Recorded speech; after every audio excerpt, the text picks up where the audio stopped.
the Stefon Diggs trade has been widely received very well here in Houston and, quite honestly, around the league. Like, that got a lot of buzz last week, and appropriately so. I like hearing the contrarian opinions, though, because we need to hear these. We need to kind of go in balanced on this sometimes, I think. And Mark Schlereth, Denver radio host, Super Bowl winner for the Denver Broncos. This is his podcast, so we're about to hear from him, right, Seth? Yeah, I think it's The Stinkin' Truth. Yes. Is the name of his, because his nickname's Stink. Stink, which is not a great nickname to have if you're in college and out at the bars and get introduced to girls. But if you have 2-3 Super Bowl rings and you're Stink, it's a lovable quirk. I feel like it might be appealing to the right kind of women. Maybe. A lot of women that are up for anything, good, out for a good time, That's whatever. True. Yeah, that's true. Here's Mark Schlereth. He loves what the Texans are doing culture-wise, but he's got one worry. I think the Houston Texans are a phenomenal young team with an unbelievable energy, an unbelievable chemistry, an unbelievable culture that has been created by C.J. Stroud, their quarterback, and also D'Amico Ryans, their head coach.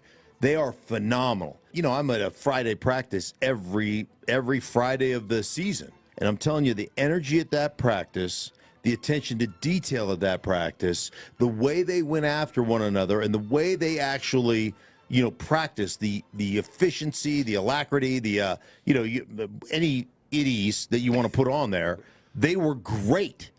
And I worry about bringing that guy in, because everywhere that guy goes, there turns out to be a problem eventually. All right, so that guy is Stefon Diggs, obviously. Yeah. And we should mention, too, in addition to being a radio host, for those who don't know, he's one of the game analysts on Fox's lineup during the season. Fox had a couple of Texans games last year, so he spent time with the Texans. Those are the Friday practices. When he's talking about being at Friday practices, the broadcasters come in and usually watch the Friday practice of the home team. Yep. So it's always kind of fun on a Friday. You look over and you see some, back in my day, it was like, I don't know, Jim Kelly or somebody. Yeah. I don't know. Yeah. So that's always fun. Mm-hmm. But the first, 40 seconds of that was really cool to hear. The last 5 seconds, I understand what Schlereth is saying, but I wonder, like, if you look at the tone and type of rift that there potentially was between Josh Allen and Stefon Diggs, I don't personally think it's the kind of rift that ends up leading to spoiling the whole culture or ruining a Friday practice or anything like that. So Mark and I are on a little bit of a different page here, but he's got his reasons, and I understand. Yeah. I love this next one. Yeah. I love the phraseology in this next one. You want to set this one up, Seth? Yeah, this is basically just how. So he's going to put Diggs into that classification of players that he might call a turd. And here's how he feels about turds. You can have a room full of, of a 53-man roster. You can have 50 guys that are professionals, 50 guys that do it right, 50 guys that prepare, that work hard, that take care of their bodies, that don't put themselves above the team. You can have all those things. It takes one or two guys that are turds to come into your organization, and the gravitational pull that those turds have for whatever reason is absolutely incredible. Here's what he thinks about turds. Didn't think that sentence was going to be uttered on our show anytime soon. The thing about that is it really does matter whether the guy that you're concerned about is somebody who recruits. Because there's some guys that are miserable or they're upset with how they're being used in the offense or what have you, but then also try to recruit others. Or if those guys themselves, this is a little bit counterintuitive.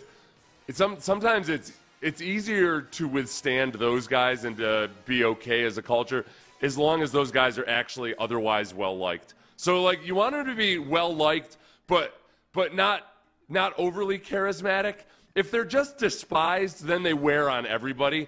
I've heard enough from Buffalo Bills players over the last couple of years that it seems like Diggs is the kind of guy that just, whether it be Draymond Green or Travis Kelce or somebody else, like, sometimes they just got to flip out. Like, sometimes they can't contain themselves. They're hyper-competitive, whatever it might be. But otherwise, they're generally well-liked. And I think the thing you worry about is whether or not that dude wears on his relationship with the quarterback. It seems to me that the issues with Stefon Diggs and the Bills really seemed to have centered around whether or not he thought Josh Allen was doing the right things and perhaps whether or not he trusted Sean McDermott and whichever offensive coordinator was in there at the time. It doesn't feel like it was an Ed Reed type of situation where Ed Reed was like almost, you get these stories about him campaigning against Wade Phillips or what have you. So I understand what Schlereth is saying.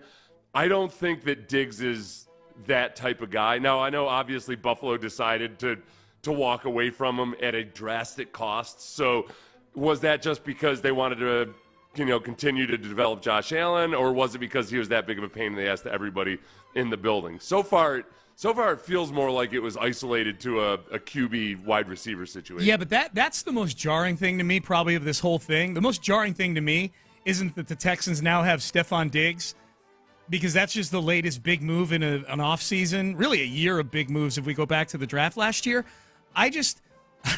I can't believe the Bills are punting on Stefon Diggs, and this is what their wide receiver room is now. You know what I mean? Right. That's the crazy thing to me. Like, if there's a red flag to me, it's like, man, this team punted on him, and there is no plan B right now. Either there's no plan B at wide receiver, or there is immense trust that Josh Allen is one of those guys that you can just surround with whoever, and they'll still move the football. You know what I mean? Well, I don't think that the Bills are under any illusion that, look, sure, they went 6-1 and got production out of other guys when they started to spread the ball around more. But it's not like Stefon Diggs didn't help make it possible. And I'm not saying he was getting double-teamed every single time or what have you, but with safeties rotating and all that stuff, he loosened things up for everybody. Because Stefon Diggs was getting open. Mm-hmm. He just flat out was. Any notion that the statistical drop-off was because he's not physically there, I don't see it. I think he was just fine. So I guess I think with the Bills, if you look at where they are in their development and with the cap and everything else like that, this is a year where they've had to scramble to understand and recognize, all right, we're in a little bit of a reset mode over the next couple of years. So maybe we need to rip the Band-Aid off right now, because Stefon Diggs is right now, it's not pretty. Next year he'll be going into his 32-year-old season and likely still disgruntled or unhappy, and we're going to have to make a decision about him sometime. So let's just rip the Band-Aid off right now. It's a really good year for receivers in the draft, and just start anew. I think it's as simple as that. Yep. Ocho weighs in early in the morning. Good morning, Ocho. I totally agree with Schlereth. I just don't want that guy corrupting Stroud. Should have gone a different direction. I'm not worried about that. Like, C.J. Stroud is not a concern. In the whole gumbo that is the Stefon Diggs experience here in Houston, C.J. Stroud somehow turning into some sort of malcontent because he's around Stefon Diggs is way down on my list of concerns. This is the thing that's interesting. If you look at the relationship between Diggs and Josh Allen, and maybe the seed of what caused problems between those two, and this doesn't excuse the way Diggs handled it with cryptic tweets or anything like that, but just as a way of thinking, okay, could this happen in Houston? I think that Josh Allen is a guy that he's a little bit more erratic and unpredictable in when he chooses to go outside of structure. There's times where he's still, remember young Josh Allen that would make 5 weird decisions a game? He's still got that in him. Yep. You know, a lot of his interceptions are like, what the hell were you thinking type of interceptions. And there's an element of like playing outside of structure to his game that works really well for him, don't get me wrong. But it's probably frustrating sometimes when you're the receiver that was supposed to get the read. And I think CJ, both by his play on the field and what he's talked about, like he specifically said the thing that he would want to talk to quarterbacks at the combine about is how do they know when to go outside of structure? Like what's your decision making like to when you need to play within structure and when you need to go outside of it? And I think there's just a lot more rhyme and reason and like a methodology to the way he does that probably feels good for the receivers. Yeah. So again, I'm not saying that Stefon Diggs handled it the right way in Buffalo, but I think that the root of the problem isn't something that he's probably going to have to confront with CJ, because CJ and Allen, they're just different types of quarterbacks. Yep. Doesn't mean that Josh Allen is horrible or anything like that. It's just different. Diggs may be a better fit with CJ than he was with Josh Allen. One of the other wild things about just this whole series of developments over the last few days. Texts like this, and I love it. I love the energy, but it's just wild to me. 6'4", 6'9". The thing where Diggs was causing trouble at both Minnesota and Buffalo was them having a QB and a team that couldn't get over the hump. Not sure that's the case here with CJ. And that texter's not alone. Like, I do think it's wild that it's like, okay, part of this is Stefon Diggs just wants to win. So he's coming to the Houston Texans. Like, that's where the Texans are now. Yeah. It's cool. It's cool. Like, I don't know how much truth there is in it. Like, it's been one good season with CJ and with D'Amico running things here. But I think it's cool. Like, it's wild. He's wanted to come to the quarterback who couldn't beat Michigan or win in the semis. Or Lamar Jackson. He's 0-2 against Lamar Jackson. You got to get through Lamar before you get through Patrick. Yeah. That's funny. No, but I kid.